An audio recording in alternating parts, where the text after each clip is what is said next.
Welcome back to OnlyBCFans. This is your host, AJ Ansari. And today I have the pleasure of bringing to you Kennie from the Microsoft product team. Everybody knows Kennie. He's been around for a long time. He's one of the more visible team members on the Business Central PM side. And, I think the first time I asked you if you would consider being on this show was back in Atlanta last fall. I think it was Days of Knowledge. And it's been a little while that we've made this since we were able to make this happen, but I'm glad that we're here now. And I'm glad that you're on the show now, Kennie. Thanks for having me, Jay. So, Kennie, you are, as I said, one of the more visible members in the Business Central team. On LinkedIn, you've amassed a following of almost 8,500, a little over that many users. Now, to my memory, you are one of only 2 team members from the Business Central side, from the Business Central PMP team that have lived in the U.S., the other one being Freddie Christensen. How long have you been in the U.S.? Tell me a little bit about how that's been for your family. And are you here for the long run? Are you a permanent U.S. Team member from the Business Central side, or you are ambassador? Awesome. This is my 3rd time in the U.S. So I've lived here with my wife and family in New Haven, Connecticut. And Stella. And Stella was not born back then. That was a few years ago. My wife did part of her PhD at Yale, or a visiting scholar there. So then 3-4 years ago, we were in Fargo for a year. And now I've been back in Fargo for another year since July last year. So we like the US. We've liked the hospitality, having kids at school here, being part of a different US also here in the Midwest than on the East Coast. And we see this as a cultural experience where we understand part of the world better than that is probably different to our normal values. So that's been good. A lot of SMB customers in the US you see them here in the Midwest. So it's also like in a case study on how our customers actually live and work. So let me ask you a quick question. You are from Denmark. I think a lot of the folks that live in Minnesota, North Dakota, South Dakota, they're mostly Nordic, right? Or a lot of people are. Right. Does it still feel like so near, but so far to home? Because I imagine most of the folks that live there are 2nd, 3rd generation immigrants, and probably they don't speak the language. But do you find home experiences? Do you find food that reminds you of Denmark? Or do you find a lot of people who can speak Danish? Tell me a little bit about that. That's an interesting question. No, it is just very different. I think, you have a few people who study Norwegian here in Fargo, so can speak a little bit of Norwegian. But I think many people in the Midwest are completely assimilated to being Americans. They still talk about, like, they would say, oh, I'm German, I'm Danish, but really they are American. And I think there's a lot of pride that people take in their heritage. Yeah, I think I personally do. And I think that's fantastic, right? It's where you come from and then where you are. Now, at Microsoft, too, you've been for almost 10 years in the Microsoft team. Has it always been part of the Business Central team since the beginning? I mean, I joined the team when we were prior to us building Madeira or getting serious in the cloud. So I was part of hiring phase there. Initially, I was the PM for the server and database team. I still am, but I've gradually kind of expanded my responsibilities to other areas, and also areas that are not so technical as the server is. So it's been good. So Kennie, did you use Business Central, or rather Dynamics Nav, before you came on? Were you an end user? Were you with an ISV? Or was this your first foray into the product? And how did that come about? I was not. I've completely blank. I didn't know what NAV was. Well, I knew about Navision, that was a Danish company that was acquired back in 2000s. But no, when I joined the team, I was pretty blank. I came with a different background as developer, consultant. Where I came from was BI and data warehousing. So that was my area of expertise. 6 years I spent there, did a spin-up, a startup. But a lot of my experience from that time as being a Microsoft partner, just not in the ERP space. So I could bring that into my new role here, my role. And also we did a lot of metadata driven, like we had a configuration product where you configured something and it will auto-generate your data warehouse, very similar to what you have in AL and in Business Central. So So this is interesting, right? At some point, I'm sure our conversation is going to go towards reporting and data and so on. So that kind of explains why I guess you're passionate about it and why you have taken the flag and are flying that for the BC world. So interesting. Now, before we get there, the two most visible areas that I think we've known you for, the first of those was telemetry. And before we had telemetry reports, it felt like we were working in a black box. The product kept getting better, but it was harder to debug. We certainly couldn't really tell how things were doing. We often relied on data that came to us from Microsoft at conferences, whether it was how large customer can Microsoft support on BC or, performance levels, etc. And then we got in the admin center. You remember that first telemetry feature, the one that just shows events over a period of time that you can filter on by? That was the extent of telemetry. And then fast forward, we got some, nice reports, and we also got the KQL tool ability to make our own telemetry experiences. But how did that come about? Was that something the roadmap always had? Was that something that I think your team came up with in reaction to a lot of concerns from partners? Yeah, how did that come about? Because it felt from a partner perspective, one moment it wasn't there, and then one moment it was, and we were really pushing hard. So let's start our conversation around that journey, and then I want to drill in a little bit more over there too. It's a fun story, AJ. It actually started with hackathons in business inside Microsoft. We have twice a year, we have a hackathon where engineers and PMs spend a few days exploring things, and we can explore everything. So I wanted to learn KQL because I heard this telemetry internal discussion one year, and then I think 6 months later I wanted to learn Power BI because I've never really used the tool.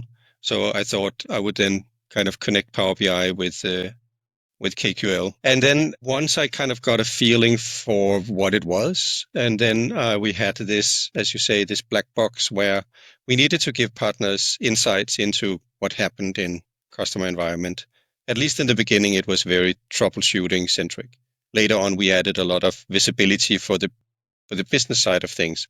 Like, what are people consuming? What's the usage of the system? And then I just felt like this was an area that needed some extra attention because it was new tools, new ways of thinking, trying to bring this data-driven approach to partners as well, which was also new for a lot of partners, didn't use data to drive decisions, or at least not for. So a lot of experience from life-side incidents and from support cases, and really the need for taking all of that analysis away from Microsoft support teams and all the way as far to the users as possible. And then I also wanted there to experiment with open source. So we had a lot of open source in GitHub on making these things available. Yeah. So I was experimenting a lot. I was young.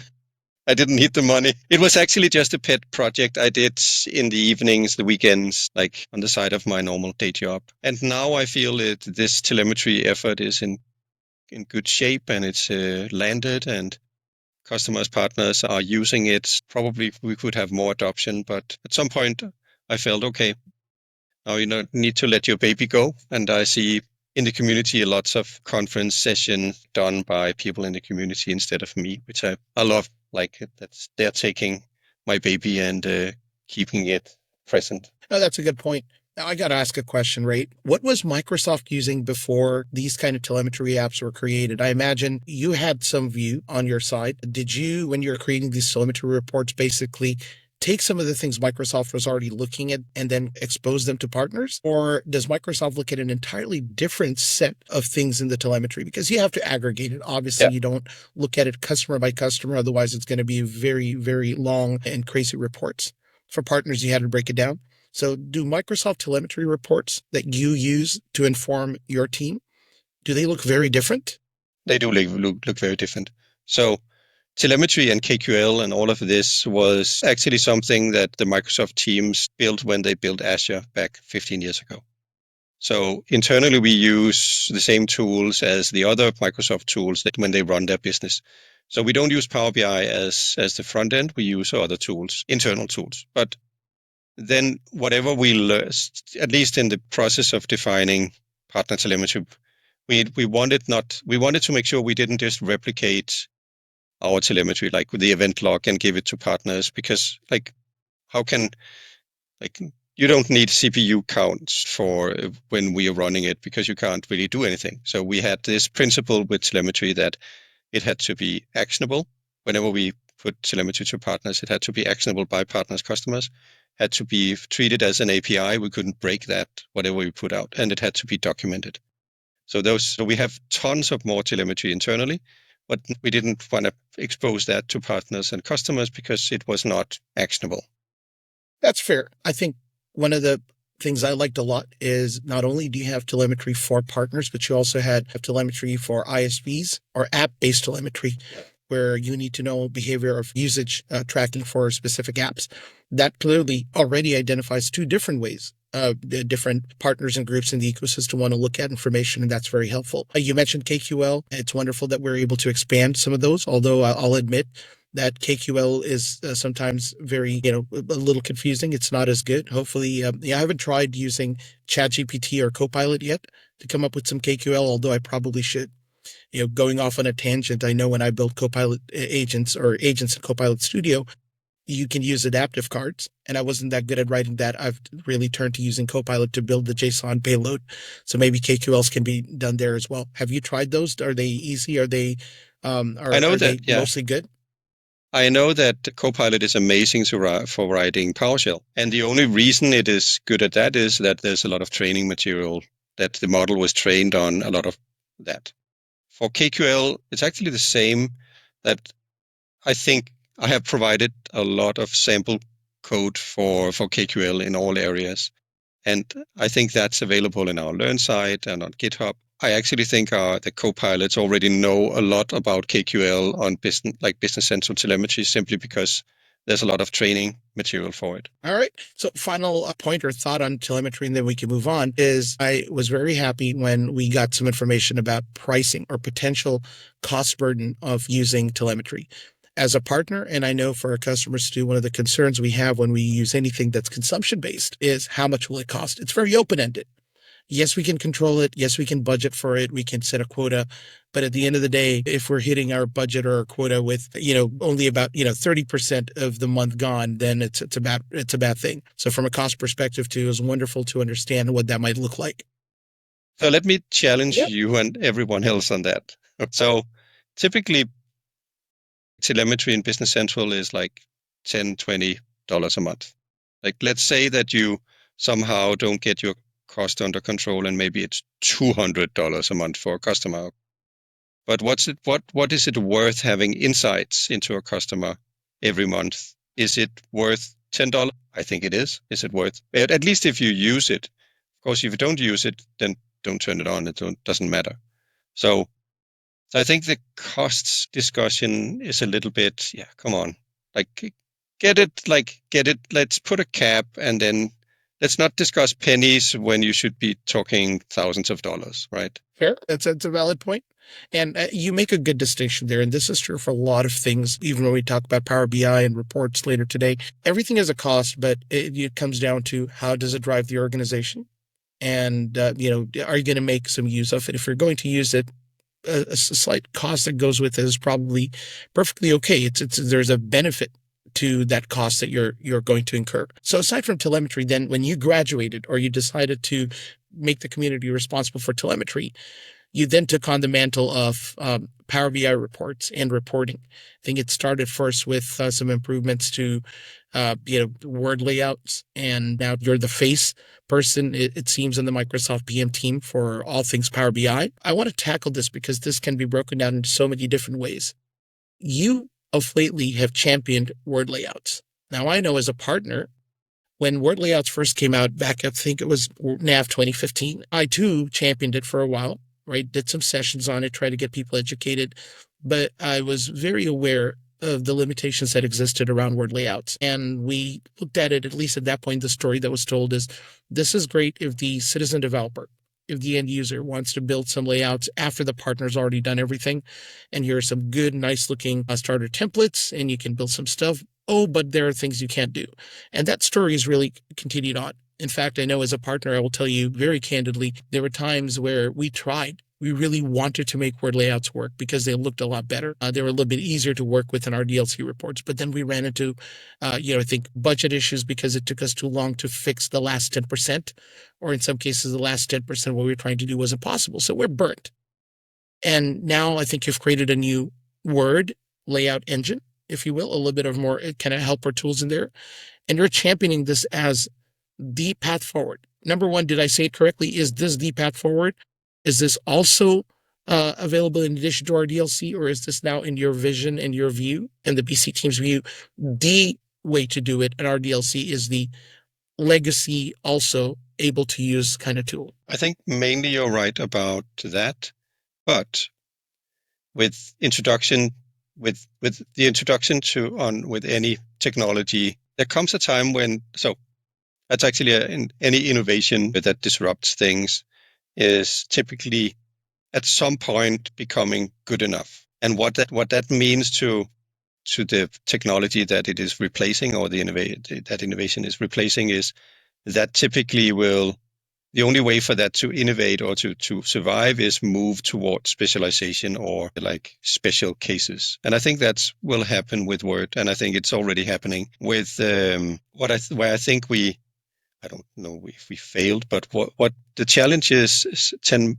years ago was that RDL was used for everything reporting, both document reporting and for analytical reporting.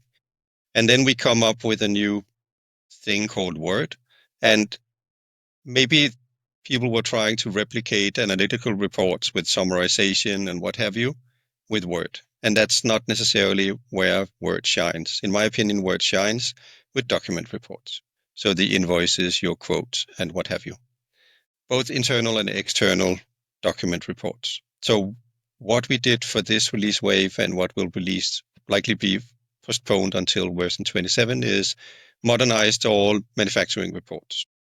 Classic reports that all had RDL layouts. And we proved that we could replace the ones that people print, we could replace them with Word layout easily. So we saw some directions, right? Yeah. You showcased a few of those directions. Yeah. And that's just a proof of concept that yes, it works and it's good enough for that class of reports. Now, what I hope to be able to do is take that and repeat for all the other areas, so sales and so on, for the internal reports that people print, and eventually also for the external documents. So for the quotes, invoices, both for sales and purchasing. We'll probably reach some bumps there where something is hard, and then we'll figure it out and make the engine better or the Word add-in tool better when we get to it. But the first POC here, it worked like a charm. And then is it then developers or citizen developers or customers? I get quite a lot of support cases or requests where someone says, this audit report is wrong because this column should be here instead, right? Okay, fair enough. I mean, that's what you wanted, but others might want it different ways. So for all these cases where a report the output is something that some customers want to slightly change, I think this is a good case for a case study for Word layouts. When you started your answer, Kenny, I started thinking and I reflected on this, where a technology first comes in and at first it is kind of not perfect. And people look at it and over time, technology just becomes better and better and replaces the old stuff. And within the nav world, we've seen this paradigm with the classic client and the role-tailored client, right? I think initially the role-tailored client was just very slow, and it looked nice, but it came with a lot of its own issues. Then we experienced that with the web client and the Windows client, right? And over time, I think we've experienced that cutover, the crossover point, where something does get better. So I'm saying this out aloud a little bit for myself, in that, sure, the original Word reporting may not have been perfect, but we probably have come a lot longer. But do you feel, if I can ask you to be very candid, right? We're amongst friends here. If we are looking at the Word report layout journey in a vacuum, and we're looking at something that is just a new technology that's introduced and maturity on the other side, How far do you think we have come along the spectrum? Are we 50% or greater on the path to maturity? Are we at the 75%? Are we 90%? Like, how mature do you think this is at this point in time? And I don't want you to think of the existence or lack thereof of what you've created for sales or purchase reports. I'm talking about the technology and the ability to do complex things with it. How far do you think we are on the path to maturity? I don't know how, like percentage, how far. I know that I probably have 10 features that will be needed along the way at different types that I already know that if we need to have support for like HTML, for instance, that's one thing. So that because if people use like the rich text editor, it will somehow have formatted text that if we need to use that in a document report, we need to deal with that.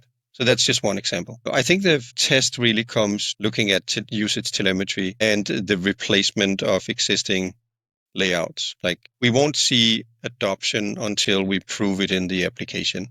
We have already a lot of word layouts in the application, but when we start kind of truly modernize the document reports layouts in the application and change towards Word, that's, I think, when we see the true adoption. And as I said, is it 10, 5, or 20 features we need to build? I think that depends on our modernization journey, and then we'll fix things along the way.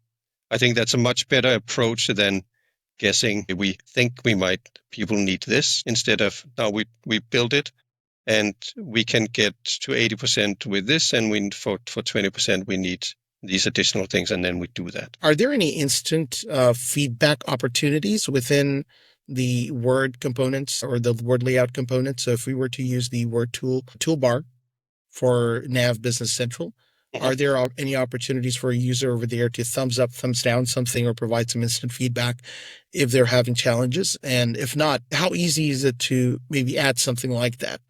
Because I know there's the user ideas portal, there's support cases, but that's a longer path. I think sometimes in a journey, when that happens, you have that instant feedback ability. You're not looking for something to be solved right now.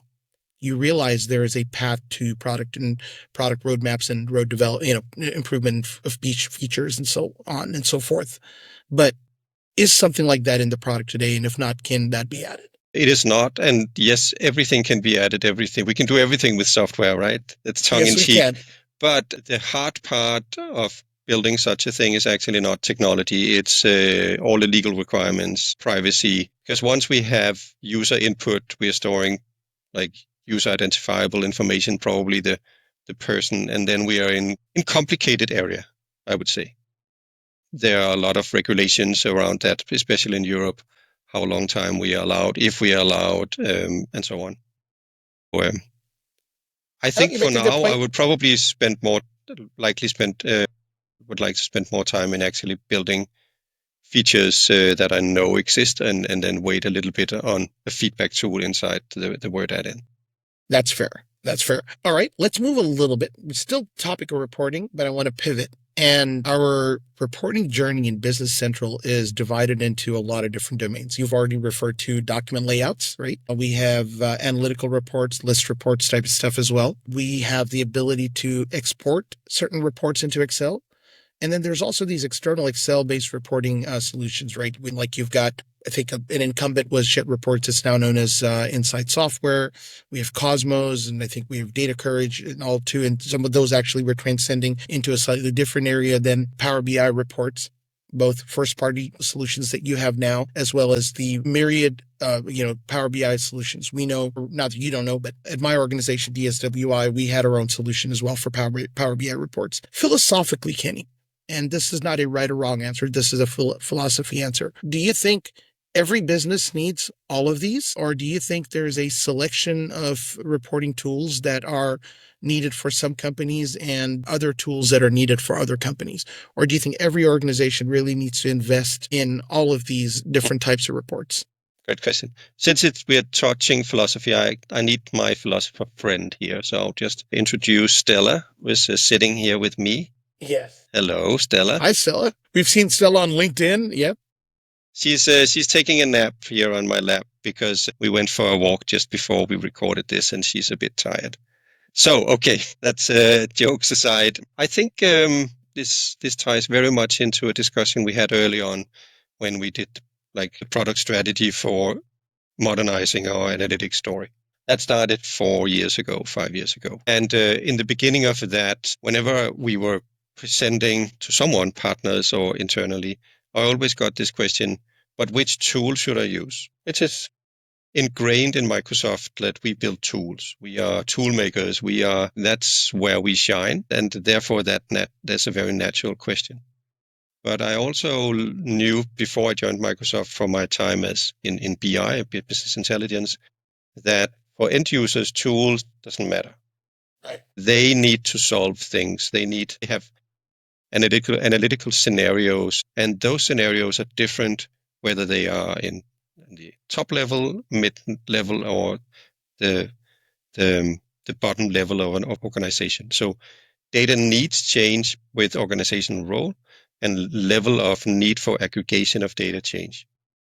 Therefore, the question about all the tools needed it's the wrong question. The right question is if an organization is truly data driven from the top to the bottom, they will need different tools to solve different types of problems.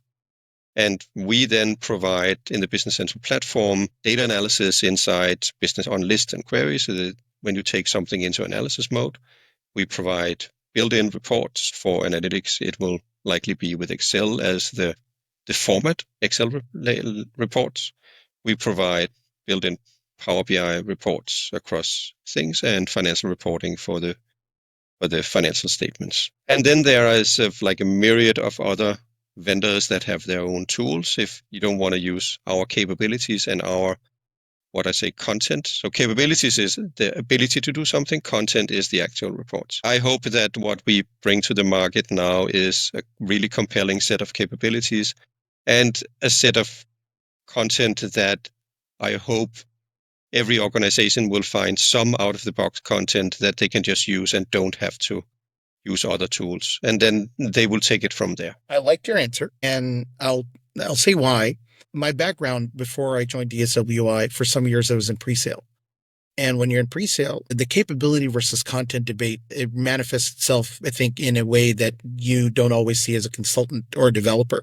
We have the capability means I need to pay money to do something with that capability.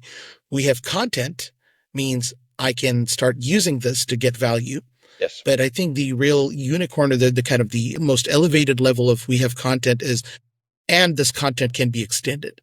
That truly then empowers the user because there are sometimes use case scenarios. So the first generation of Power BI reports that Microsoft created sample content was truly that it seemed like just a small showcase of the things you could do with the capability, but neither was any promise implied or made from Microsoft that this was going to be the be all end all, or this is the, excellent content that everybody should be using. And yet people look at that and say, this is the extent of what can be done, because they look at that content and oftentimes think this is it. And why can't we do more, etc. So this journey has clearly evolved. I also agree with your answer. I think I intentionally asked you a loaded question because a lot of times we do hear from our clients and our prospects, why so many tools? Do I need them all? Why can't it all just be in one place? And learned answer for us as consultants has always been, you need to understand that different people within your organization need different levels of reporting and prefer different types of tools for that reporting. You have people who need document layouts or invoices and POs. They should just be able to push a button. And once it's been created, it should just be able to replicate that document again and again and again in a certain standard and format. You have people who need to analyze some information, but again, they don't need to define each time what that analysis looks like. And so just being able to pull some kind of a list or analysis report would allow them to print out or on the screen, whatever their best format is, depending on the type of organization and how technically advanced they are. Those should do the job. I think in accounting functions, oftentimes you see your bookkeeper, your controller in an organization, they need the ability to create ad hoc analysis reports. So yes, having some templates is great, but they want to be able to quickly take information and do something with it. And once it's been done, they want to be able to use it repeatably so they don't have to create it again and again. And then lastly, you have your executive level decision makers or people who are looking at things more strategically and less tactically. And they need to be able to analyze, zoom out, look at trends, look at patterns, and so on. And that's where you have your Power BI story.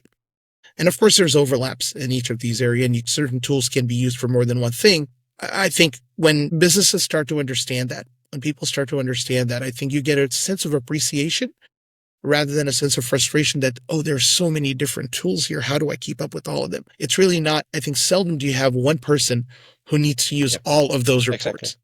And if they do, they're probably wearing very different hats in each scenario. So moving on for philosophy, let's talk a little bit about, a couple of things around there. One, you've showcased some fantastic Power BI reports for us and also some wonderful improvements to reports inside of Business Central around manufacturing. I think you've kind of thrown down the gauntlet a little bit at Directions North America, where you show what the old reports made in RDL look like and what the equivalent reports in Word layout look like for certain things. You've shown some of the improvements that we've done to manufacturing reports.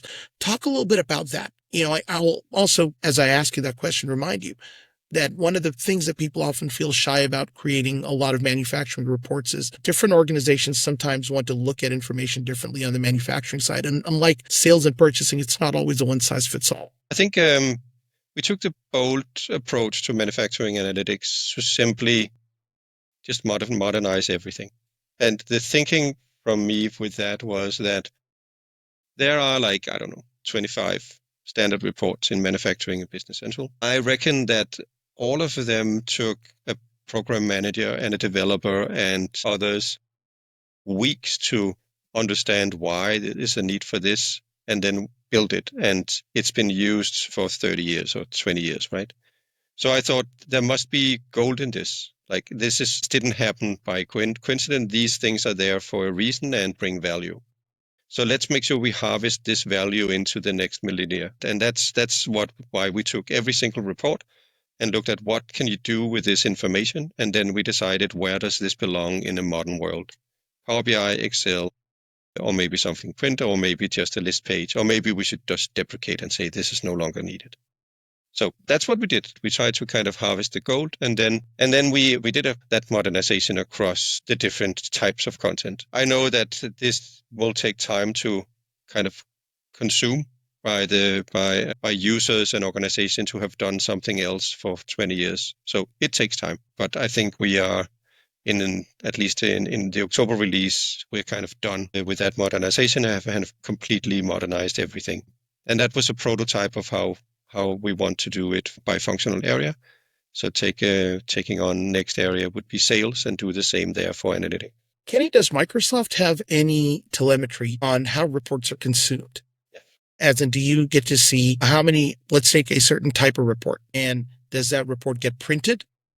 Do people consume this, or print on paper, print on PDF? I think is more or less the same thing. Yeah. Are people pushing that out to Excel? Are people looking at it more inside of the system as a preview or in some other format? Do you see that? And what are your trends showing you? And either across the org, let's take one answer. And are you seeing in certain departments a trend moving in one direction versus another? Got it.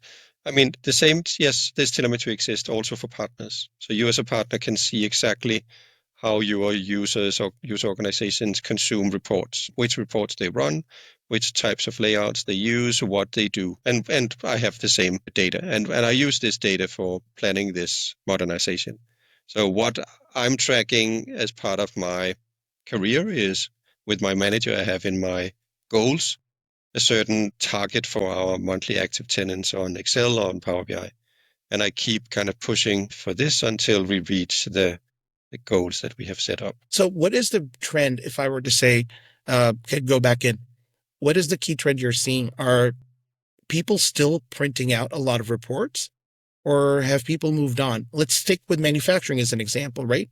I know when I started my career and when we'd go up on the shop floor, your traveler was printed and often put in a little kind of, plastic binder or kind of sheet holder or laminated, well, not laminated, but I can't think of the word right now, but you get it, and would kind of be on the shelf for ready, easily accessible. Are you finding companies are moving on from that? Are companies still actively using this printed out report version? I'm not sure about the trend. I haven't looked much into that. I can see the trends in general for Excel. Excel layouts are just like month after month getting more and more traction. So I think right now it's almost 25% of all customers use Excel reports on a monthly basis. So that's good. Now, I live in the Midwest, so when I go to a car dealer and get my fixed, I can see behind the counter how many matrix printers they have, how much, at least here in the Midwest, a lot of companies still run on paper. And I was actually very surprised moving here that was the case. In Denmark, a lot more digitization is there, especially with the smaller companies. So no, I think print is here to stay, but we use the print, like say the signal about printing on each report to kind of see, okay, this is a report that people still print. So let's make sure that when we replace with a new Excel layout, that we also make a print story for it, so people don't feel that we are breaking the way they work. I think the paradox of life in America is that on the one hand, we have access to the latest and greatest technology, oftentimes for anybody else in the world does. And yet we are also using some of the most archaic forms of doing things, right? Whether it's paying our vendors with checks and, printing things out in dot matrix printers. It is a reality. And thankfully, not everybody still has dot matrix printers. More people have graduated to laserjet printers, but still there are a lot of printed sheets at car dealerships, as you said, and in many other facets of what our customers do. And sincerely, it is my hope that over time, we're going to move away from printed paper because our phones, our tablets are going to be readily available to bring us that information real time without burning trees, or without chopping down trees, rather, in this case. And also because we can interact with them in a way that we can't interact with printed reports, right? Printed is really kind of that snapshot in time, and we should be able to do a lot more. Which nicely brings us to a second part. I think you mentioned that you'd certainly want to talk a little bit about kind of, reactive versus proactive approaches on reporting. Yeah, floor is yours. Let's talk a little bit about kind of where your thoughts are, what you'd like to say there. Yeah, so this is something that inspired me when I did the telemetry push, that I also introduced Gartner's BI maturity model for partners, to which that model explains how a company can go from not being very data-driven towards being strategically very data-driven. And then moving into reporting, I can just see how many customers could benefit from the same experience, or the same going through that model and looking at their business and see, okay, if I really want to drive change, I need to drive it with data. And then I need to have follow-ups on my KPIs to see if the things I want to improve actually work. And I think this is something I hope to do together with the community and partners and customers for the next few years. Now we have fairly good reports. Content is there. So now how do we bring this into motion? How do we actually help customers be data-driven and not just have reports? Because it doesn't matter. You don't get data-driven if you have 100 reports available. You're only data-driven if you pick some KPIs that you want to, something you want to change, have KPIs to track them, and then follow those KPIs to see if it works, what you're doing. And that's something for the next few years that we need to help with the SMB space. In enterprise, they've probably done it for a long time. With the SMB, they're busy with other things. But once they can see that this is actually something that can help with revenue and cash flow and other things, so that things that are truly good for their businesses, I think that they would appreciate that this is a tool in the toolbox. This is an essential strategic way for them to drive their business. You make some excellent points here. Number one, we often hear what you cannot measure, you cannot improve. I think there's another dimension to that, which is once you measure it, you have to have an idea of if this is a good or a bad value. So that's where KPIs come in, right? Allowing us to assess where something fits in. Oftentimes at SMB, the challenge is that you don't have a strategic imperative from leadership that you have to hit certain goals. The imperatives, or the main goals to hit are, we have to be profitable. right? And so on. They're very high level. It doesn't necessarily hit the we need to improve in these areas. And enterprises do better because there are leaders at each of these levels, and each leader is charged with hitting certain KPIs, and they're compensated on those oftentimes. And it really forces that behavior, allows individual departments to improve, and thereby leading to improvement across the org. At SMBs, we don't have that luxury oftentimes. And I think having some of these tools that will allow people to see what's happening, absent somebody in that leadership position, will probably then encourage them to do more to improve the things that they're seeing. So fantastic there. Out of respect for time, I want to start kind of, as we wrap up, I want to go into a couple of soft questions, but hopefully these will be fun. If I gave you a magic wand, whether that magic wand makes you Mike Morton for a day or just empowers you to change anything or add anything in Business Central, if you could add one feature to BC, what would that be? The feature I'm thinking of, I won't tell you because that's going to be a game changer. So I don't want to give competitors something, but something I've been wanting for a long time is integration to Fabric from Business Central. So being able to easily, seamlessly export almost live the operational data into a format where people can report on it almost live. So that's the feature I would love to have tomorrow. It's not going to be tomorrow, but I'm still fighting the fight to get it available for Business Central customers. All right.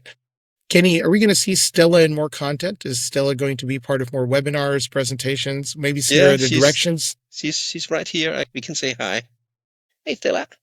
Hey, Stella. He was just taking a nap. So Stella is good for me as a person because she grounds me to a reality that is outside technology and Business Central. And I do a lot of reflections on features and improvements when we take walks, and I have her out for three times a day. Sometimes, mostly my morning walk is alone, so I get to kind of enjoy nature and have my head spin in open. So that's good. Yeah. So, Kenny, as we wrap up, a final thought is you have been very visible and open about sharing some extracurricular things, right? You've taken certifications along about mental health and wellness, about neurodiversity. Why is that so important for you? A lot of people don't always talk about personal things on a professional network, but you've been very forthcoming, and I think it's encouraged people. I think I have neurodiverse people in my family, and way for me to understand that better was also psychoeducation, which is taking some courses to understand their situation better and theirs. And then I think it's part of also diversity is also understanding maybe people that are different than you. I mean, also took some courses on bipolar and schizophrenia. Fortunately not, we don't have that in my family here, but still kind of expanding neurodiversity also understands a little bit better those challenges that these people have. And I think that then being open about it on LinkedIn I thought it was too good information to kind of hold to myself. So therefore I thought, let me share this with my network as well, if anyone can relate, and got a lot of like one-on-one feedback on it that people actually appreciated what I shared. Yeah, I can relate to that. And I think you and I have talked about this at dinner once. It was probably the Directors of North America dinner. I think when you put something like that out there, it encourages discussion. It makes people feel safe to come out and have these conversations. It promotes understanding of and appreciation of people in our ecosystem who we don't always know that they may be having some of the same experiences in their life. So wonderful. I truly commend you for that, perhaps even a little bit more than what you do on the day-to-day work side with Business Central. Kenny, I want to thank you a lot for your time. This has been a fantastic conversation. I appreciate you, taking some time on a Monday morning, no less. I know Mondays are always chaotic. For everybody else who's joining us today, if you haven't liked and subscribed, please do so. You'll find us on Spotify. You'll find us on Apple Podcasts and Amazon, and you'll also find us on YouTube. If you're not following Kenny yet, follow Kenny on LinkedIn and keep up with some of the fantastic work and content that he's putting out there. Once more, Kenny, any final thoughts before we wrap up? Oh, I think we got around a lot of topics. AJ, thank you so much for having me, and I'll see you and everyone else online and at conferences. And Stella wants to say hello. Bye, Stella. Bye, Kenny. Take care. Thank you. Cheers.